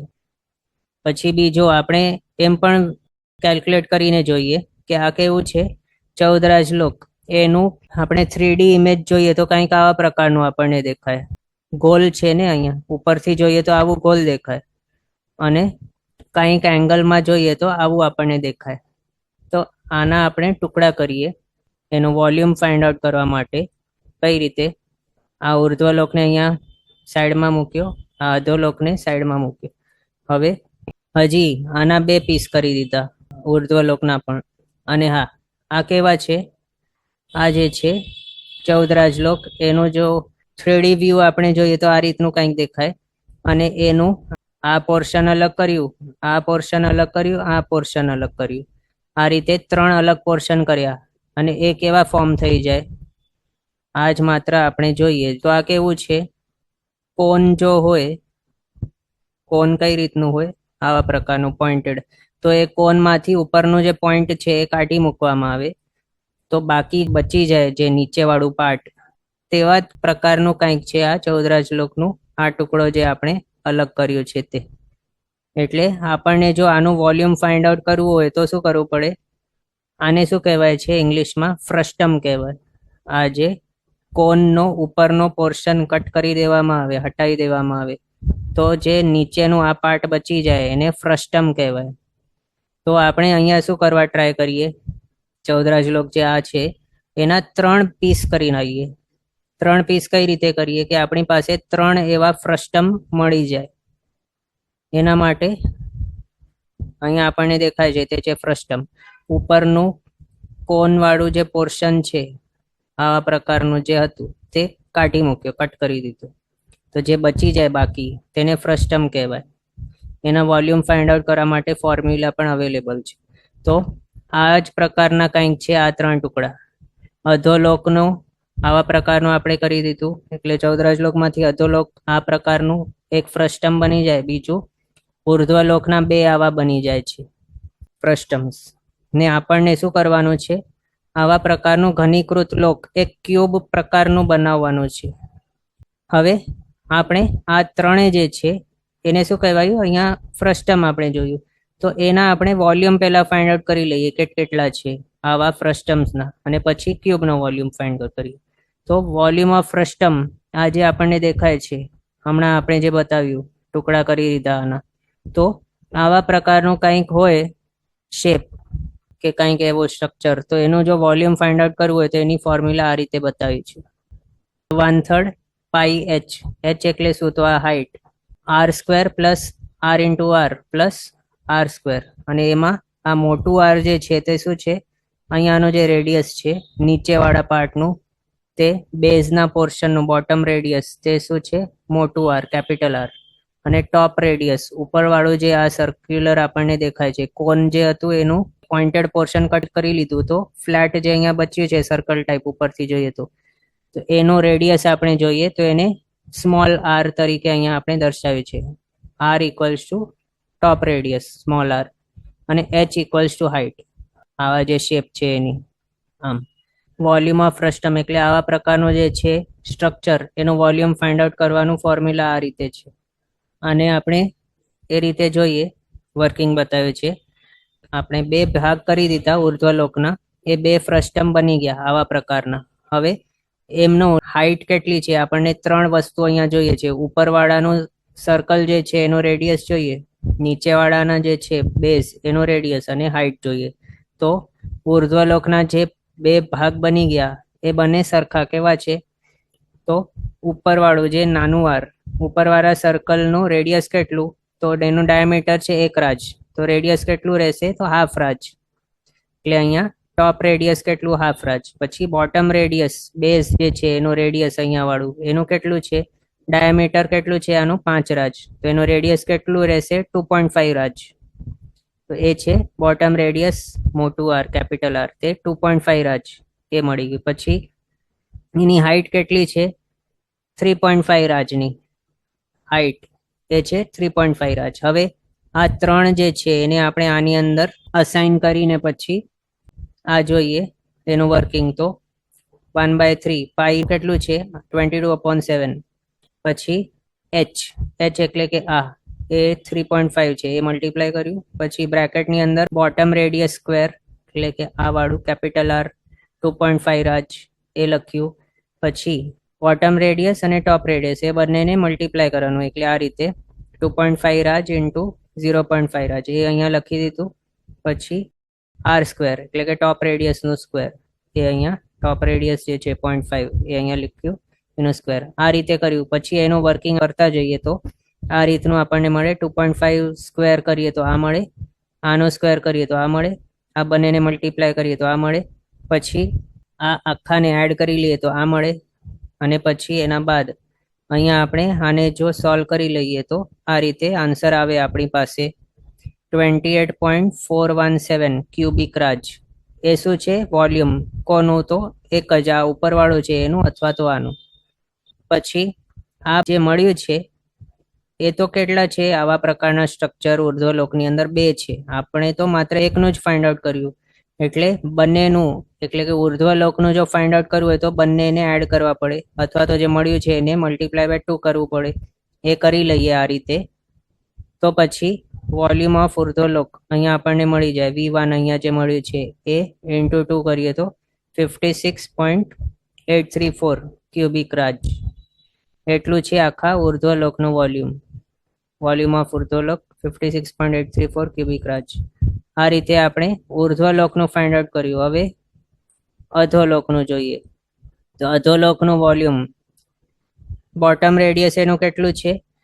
એનું બેઝ 7 રાજનું છે, તો એનું રેડિયસ કેટલું રહેશે? 7/2, એટલે કે 7 નો હાફ કરીએ 3.5 રાજ એ છે એનું બોટમ રેડિયસ. ઉપરથી જે છે આ ટોપ પોર્શન એનું રેડિયસ છે 0.5 રાજ, કારણ ડાયામીટર 1 રાજ છે, ને એની હાઇટ કેટલી છે? 7 રાજની. એને આપણે આ રીતે ફોર્મ્યુલાની અંદર ગોઠવી દઈએ તો આ રીતે આપણને મળે. એને પછી આગળ સોલ્વ કરતા જઈએ તો વર્કિંગ કર્યા બાદ આપણે ફાઇનલી આ આન્સર ઉપર પહોંચીએ કે વોલ્યુમ ઓફ અધોલોક કેટલું છે? 104.5 ક્યુબિક રાજ એટલું છે. હવે આપણી પાસે ઉર્ધ્વલોક અને અધોલોક બંનેનું વોલ્યુમ મળી ગયું છે. એના બાદ 14 રાજલોકનું આખું વોલ્યુમ જોઈએ તો કેટલું છે? વોલ્યુમ ઓફ ઉર્ધ્વલોક પ્લસ વોલ્યુમ ઓફ અધોલોક બંને એડ કરી લઈએ, એટલે પ્રીવિયસલી અહીંયા આપણને જે મળ્યું છે આનું આ પ્લસ આ બંને એડ કરી લઈએ. વોલ્યુમ ઓફ ઉર્ધ્વલોક પ્લસ વોલ્યુમ ઓફ અધોલોક 56.834 પ્લસ 104.5, તો આપણે વોલ્યુમ ઓફ 14 રાજલોક પાસે પહોંચી જઈએ. કેટલું છે? 161.334 ક્યુબિક રાજ એટલું. પછી હવે આ આપણને જે મળેલું છે એ આપણે ઘનીકૃત લોક જે બતાવેલું છે 7 રાજના સાઈડ વાળું, અથવા તો લંબાઈ પહોળાઈ ઊંચાઈ જેની 7 રાજ છે, એનું આપણે જો વોલ્યુમ ફાઇન્ડ આઉટ કરીએ તો કેટલું છે? વોલ્યુમ ઓફ ક્યુબ કેટલું હોય? સાઈડ ક્યુબ અથવા તો સાઈડ રેસ ટુ 3, તો એનું સાઈડ કેટલું છે? 7 રાજનું 7/3 હોય, એટલે 7 × 7 × 7 કરીએ તો 343 રાજ આવે છે એનું વોલ્યુમ ઓફ ઘનીકૃત લોક. 343 ક્યુબિક રાજ આવે છે એનું વોલ્યુમ ઘનીકૃત લોકનું. હવે આપણે કમ્પેર કરીએ. આપણે જે ફ્રસ્ટમના ફોર્મ્યુલા દ્વારા ફાઇન્ડ આઉટ કર્યા 3 ટુકડા કરીને 14 રાજલોકનું વોલ્યુમ, એ કેટલું મળ્યું આપણને? 161.334 ક્યુબિક રાજ. અને આ ઘનીકૃત લોકનું વોલ્યુમ કેટલું છે? તો 343 ક્યુબિક રાજ. અહીંયા આપણે જોયું ડિફરન્સ કેટલું આવે છે બંનેમાં. 343 માઇનસ આ કરીએ તો 181.73, એટલા પ્રમાણનું કંઈક ડિફરન્સ આવે છે આટલા ક્યુબિક રાજનું એપ્રોક્સિમેટલી. એટલે એના ઉપરથી આપણે શું સમજી શકીએ? આ 14 રાજલોક છે એને જો આપણે કોઈ પણ રીતે અહીંયા ત્યાંથી કટ કરીને અહીંયા ત્યાં ગોઠવણ વગેરે કરીને જો આ રીતનું 7x7x7 રાજનું એવો ઘનીકૃત લોક બનાવવા ટ્રાય કરીએ તો એ પોસિબલ જ નથી. એ આપણે અલગ અલગ રીતે જોઈ લીધું. રમ્ય રેણુ બુકની અંદર જે પ્રમાણે કરવા માટે બતાવ્યું છે એ આપણે જોઈ લીધું કે એ રીતે પોસિબલ છે જ નહીં. એના આ રીતે જે બનાવ્યા છે 2 ક્યુબોઇડ કરીને પછી આમ અહીંયા બાજુમાં આ રીતે ગોઠવી પણ લઈએ એના ટુકડાઓને, તો પણ આટલી મોટી જગ્યા એમ જ ખાલી બચી જાય છે. 7x7x7 નું એ ક્યુબ આખું ફોર્મ નથી થતું. એ જોયું. પ્લસ એ વેરીફાઈ કરવા માટે એ પણ આપણે આ રીતનું જે છે 3D વ્યૂ 14 રાજલોકનું જે આવું સ્ટ્રક્ચર છે એને પણ આપણે 3 ફ્રસ્ટમ્સમાં ડિવાઈડ કરીને ફ્રસ્ટમના ફોર્મ્યુલા દ્વારા એમના વોલ્યુમ ફાઇન્ડ આઉટ કરીને પછી એ પણ જોઈ લીધું અને વેરીફાઈ કરી લીધું કે એનું વોલ્યુમ જે છે 14 રાજલોકનું એ પણ ઓછું જ આવે છે. એ એટલું છે જ નહીં કે એના દ્વારા આવા પ્રકારનું એક 7x7x7 રાજનું એવું ઘનીકૃત લોક બની શકે. એટલે હવે એ વિચારણાની અંદર જઈને કન્ફ્યુઝ નહીં થવાનું કે કઈ રીતે ગોઠવવું, શું કરવું, ક્યાંથી કયો ટુકડો બનાવવાનું, ક્યાંથી કયા ટુકડાને કયા ઠેકાણે ગોઠવવું, એ બધી વિચારણાની અંદર નહીં જવું. એની અંદર જો જશો તો પછી કન્ફ્યુઝ જ થશો, બીજો કોઈ છે જ નહીં એમાં, કારણ એ પોસિબલ જ નથી એવું કરવાનું. પણ માત્ર એ સમજવાનું કે જ્યારે શાસ્ત્રકાર ભગવંતોને એ રીતે કહેવાનું હોય કે ઘનીકૃત લોકની એક પ્રતર કે એક સૂચિ શ્રેણી, તો પછી એમ કન્ફ્યુઝન નહીં થાય કે ડાઉટ નહીં આવે કે 14 રાજલોકના કયા પોર્શન કે કયા ભાગથી એક પ્રતર ગણવાનું, શું ઉપરથી ગણવાનું કે વચમાંથી કે નીચેથી કે 7 રાજનું જે નીચે તળિયો છે ત્યાંથી ગણવાનું, ક્યાંથી ગણવાનું એ પ્રતરનું ચોડાઈ. અથવા તો સૂચિ શ્રેણીની વાત ચાલતી હોય તો 14 રાજલોકની સૂચિ શ્રેણી આ વાળી ગણવાની કે આ વાળી કે આ વાળી, કઈ વાળી ગણવાની, અહીંયા વાળી ગણવાની કે આ વાળી ગણવાની કે આ વાળી, બધી તો નાની મોટી છે, બધાનો કંઈક સેમ એવો છે નહીં સાઈઝ, તો પછી કઈ લેવાની, એ બધા વિચારણાને કન્ફ્યુઝન નહીં થાય, ડાઉટ નહીં આવે, એના માટે શાસ્ત્રકાર ભગવંતોએ ડિરેક્ટલી માત્ર સિમ્પલ એમ કહી દીધું કે ઘનીકૃત એવો લોક લેવાનું અથવા તો સમજવાનું કે જે 7 રાજ પહોળાઈ, 7 રાજ ચોડાઈ અને 7 રાજ ઊંચાઈ વાળું છે. પછી કોઈ પણ સ્થાનેથી એના કોઈ પણ શ્રેણી લો તો બધાનું સેમ જ રહેશે લંબાઈ, કેટલી 7-7 રાજની. હાઈટ વાઇઝ જો શ્રેણી લઈએ તો એ પણ બધી 7-7 રાજની જ હશે, એટલે કોઈ પણ ડાઉટ પછી નહીં આવે કે શ્રેણી ક્યાંની લેવાની, કયા સાઈડની લેવાની શ્રેણી, સૂચિ શ્રેણી, એ બધા ડાઉટ નહીં આવે. એ જ રીતે પ્રતર માટે પણ કોઈ ડાઉટ નહીં આવે કે પ્રતર ક્યાંનું લેવાનું. જો પ્રતર કહેવામાં આવે તો અહીંયાનું કે અહીંયાનું કે અહીંયાનું, કોઈ પણ સ્થાનનું લઈ લો, સેમ જ હશે એના ડાયમેન્શન. એના હિસાબે એ બધા ડાઉટ નહીં રહે, એને સમજાવવા માટે આ પ્રકારનું ઘનીકૃત લોક બતાવ્યું છે. આવું ઘનીકૃત લોક કોઈએ ફોર્મ નથી કર્યું અને ફોર્મ થઈ શકવાનું એ નથી કોઈના દ્વારા ક્યારે પણ, કારણ 14 રાજલોક શાશ્વતું એ જ પ્રકારે છે, એ જ રીતે રહેવાનું છે. પણ આ બધી કેવી છે, ઘનીકૃત લોકની કલ્પના કરવાની છે. શાના માટે? મજાક માટે નહીં, પણ આજે આપણે જોયું કે મનુષ્યની સંખ્યા કહો કે નારકો વગેરે બધાની સંખ્યાની માપ કહેવા માટે આ પ્રકારે સૂચિ શ્રેણી કે પ્રતર એ બધા ટર્મ્સ યુઝ કરીને વ્યક્ત કરાતું હોય છે. અને એમાં પછી ડાઉટ નહીં આવે કયા સાઈડનું લેવાની શ્રેણી વગેરે. એના માટે આવું ઘનીકૃત લોકની કલ્પના કરવાની છે. પછી એની અંદર હજી વધારે ડિટેલમાં જઈને કન્ફ્યુઝનમાં નહીં જવાનું કે ક્યાંથી કયો ટુકડો લીધો, ક્યાં રાખ્યો ને એ રીતે શા માટે નથી થતું, એ કઈ રીતે નથી બેસતું, એમના અંદર કન્ફ્યુઝ નહીં થવાનું. કારણ આપણે જોઈ લીધું વોલ્યુમના ફોર્મ્યુલા વગેરે અપ્લાય કરીને અહીંયા ત્યાં બ્લોક્સ બધા રાખીને પણ બતાવી દીધું કે ફોર્મ થઈ શકે એવું લાગતું નથી આપણા હિસાબે. તો પણ કેવલી ભગવંત જાણે. તો એની અંદર આપણને નથી જવાનું, પણ અહીંયા શું છે, ઘનીકૃત લોક એવી કલ્પના કરવાની છે. 7 રાજ ઊંચો, પહોળો, ચોડો, એટલે કે એની લંબાઈ ચોડાઈ 7-7 રાજની અને એની ઊંચાઈ પણ 7 રાજની. હવે ઘનીકૃત લોક જ શા માટે અહીંયા ગ્રહણ કર્યું છે, બીજી કઈ વસ્તુ નહીં, પણ લોક શા માટે? કારણ લોક જે છે 14 રાજલોક, એની અંદર પહેલાથી જ આપણને ખ્યાલ છે અને પહેલાથી જ આપણે સમજી લીધેલા છે કે આની અંદર શું છે, તો આકાશ પ્રદેશની શ્રેણીઓ રહેલી છે આખી ગોઠવેલી.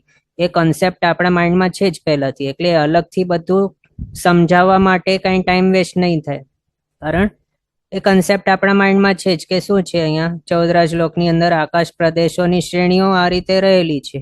અને એ શ્રેણીઓ દરેક કેટલી હોય છે, અંગુલના અસંખ્યાતમાં ભાગ પ્રમાણની હોય છે એની જાડાઈ, એક એક આકાશ પ્રદેશ જેટલી એની જાડાઈ હોય છે. અને બધી એકદમ આ રીતે આટલી સ્પેસમાં નથી હોતી, પણ એકદમ ટચોટચ હોય છે એકબીજાની, અને આ રીતે પણ ગોઠવેલી હોય છે, હોરિઝોન્ટલ અને વર્ટિકલ આ રીતે. અને આ તો આપણે 2D ઇમેજ જોઈ રહ્યા છે, એટલે આ માત્ર બે પ્રકારે આપણે ડ્રો કરી રહ્યા છીએ. પણ જો 3D માં જોઈએ આ ક્યુબને, તો પછી આ રીતે પણ છે શ્રેણીઓ, આ રીતે પણ છે અને આ રીતે છે.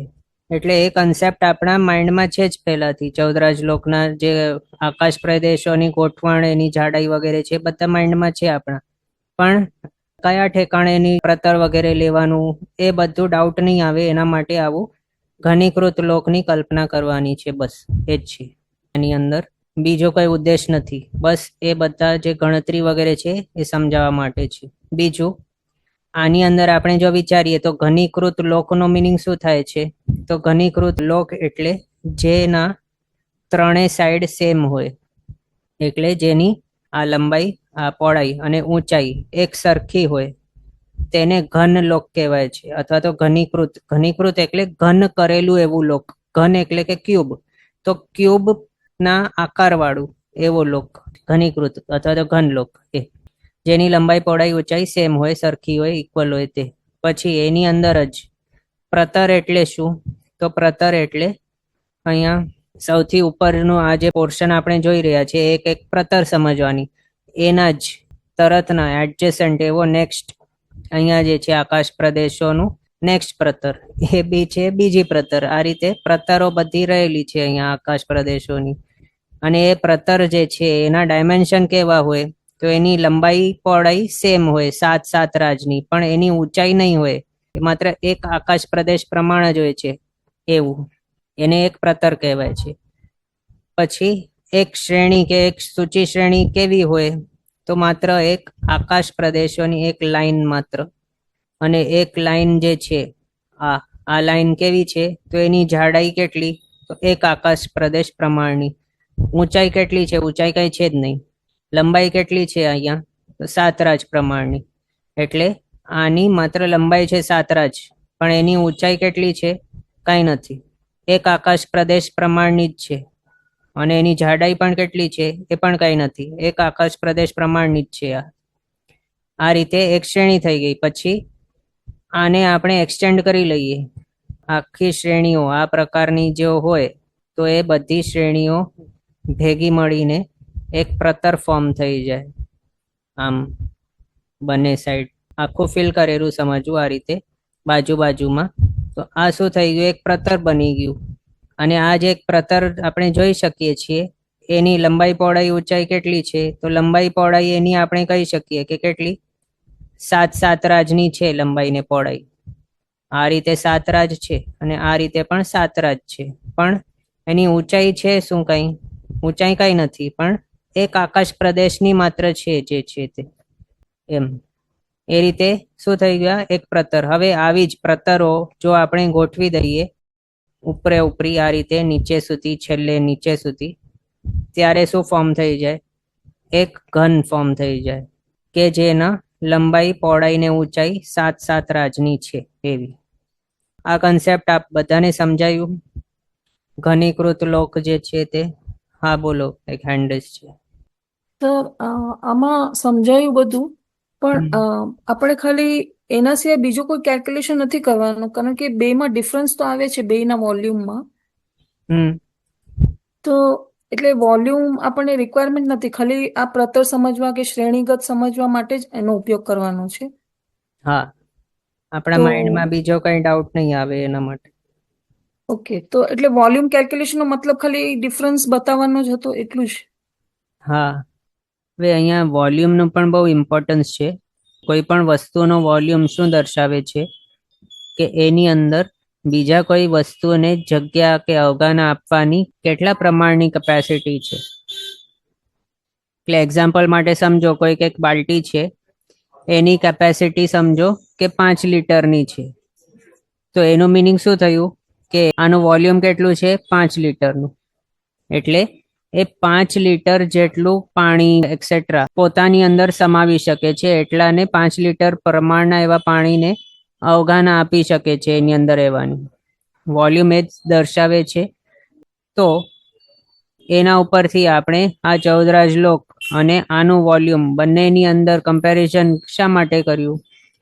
એ જોવા માટે, અથવા તો એ વેરીફાઈ કરવા માટે કે જેટલા નંબરના આકાશ પ્રદેશને આ ચૌદરાજ લોક અવગાહના આપી શકે છે એટલા જ પ્રમાણના આકાશ પ્રદેશોને શું આ ક્યુબ જે છે ઘનીકૃત લોક એ શું અવગાહના આપી શકે, અથવા તો એની અંદર એટલા નંબરના આકાશ પ્રદેશો શું સમાઈ શકે જેટલા નંબરના આકાશ પ્રદેશો આ ચૌદરાજ લોકની અંદર સમાયેલા છે એટલા. એ જોવા, જાણવા અને વેરીફાઈ કરવા માટે આપણે અહીંયા વોલ્યુમની કેલ્ક્યુલેશન કર્યું.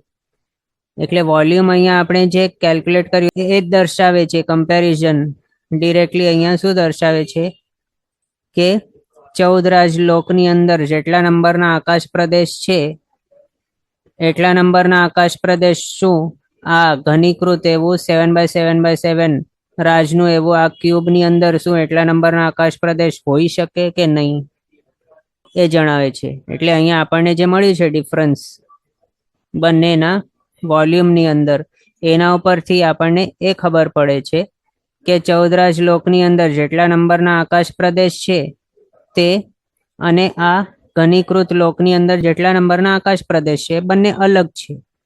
ઘનીકૃત લોકમાં વધારે આકાશ પ્રદેશ રહી શકે છે પણ ચૌદરાજ લોકની અંદર ઘનીકૃત લોક કરતા ઓછા આકાશ પ્રદેશ હોય છે.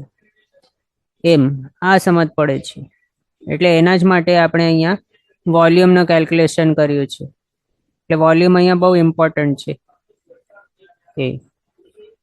અને એ બધું કેલ્ક્યુલેટ કર્યા બાદ આપણે એ સમજ્યા કે આમ ચૌદરાજ લોકને 7x7x7 રાજનો એવા ઘનીકૃત લોકની અંદર કોઈ રીતે આપણે ગોઠવી નહીં શકીએ. અને એ બતાવવા માટે કે આપણે ક્યારેક શું થાય, બુક્સમાં આપણે જોઈએ કે લખ્યું છે કે તેના ટુકડા કરીને અમુક પ્રકારે આપણે ગોઠવી દઈએ તો આવું ઘનીકૃત લોક ફોર્મ થઈ જાય. તો આપણે એમ કન્ફ્યુઝનમાં આવી જઈએ કે આ રીતે તો આપણે કેલ્ક્યુલેટ કરીને જોઈએ તો એમ બંધ બેસતું નથી લાગતું. પછી આ રીતે પણ બાજુ ગોઠવીને ટ્રાય કરીએ તો પણ આટલું પાછળ ખાલી રહી જાય છે. એટલે આપણે કન્ફ્યુઝનમાં રહી જઈએ પછી લાઈફ ટાઈમ. એના કરતા વોલ્યુમ આપણે ફાઇન્ડ કરીને વેરીફાઈ કરી લીધું કે આ ફ્રસ્ટમના પ્રમાણે આ રીતે વોલ્યુમ ફાઇન્ડ આઉટ કર્યું તો ડિફરન્સ તો આવે જ છે. એટલે એની અંદર હજી આગળ વધારે બીજી કોઈ વિચારણા કરવા યોગ્ય છે નહીં. એ રીતે આપણે કરીને છોડી દીધું. અને આપણે એ માત્ર સમજ્યા કે આ માત્ર ઘનીકૃત લોક સમજવાનું કે જેના 7x7x7 રાજ છે ડાયમેન્શન, બસ. અને એનો આકાશ પ્રદેશ વગેરે ચૌદરાજ લોકની જેમ સમજવાનું, શ્રેણી પ્રતર વગેરે. ઓકે સર, આભાર. જી, બીજો કઈ ડાઉટ ક્વેશ્ચન કોઈને? હવે આજનો સમય અહીંયા આપણો થયો છે. આગળના પદાર્થ આપણે નેક્સ્ટ ક્લાસમાં કન્ટિન્યુ કરશું અવસરે. જીનાજ્ઞા વિરુદ્ધ કંઈ પણ બોલાય તો મિચ્છામિ દુક્કડમ. સર્વમંગલ માંગલ્યમ સર્વકલ્યાણકારણમ પ્રધાનમ સર્વધર્માણમ જૈનમ જયતિ શાસનમ. પ્રણામ. બધા શાતામાં રહેજો, જીનાજ્ઞાપૂર્વકનું જીવન જીવજો, સર્વવીરતી તરફ આગળ વધજો અને મનુષ્ય ભાવ સફળ કરજો.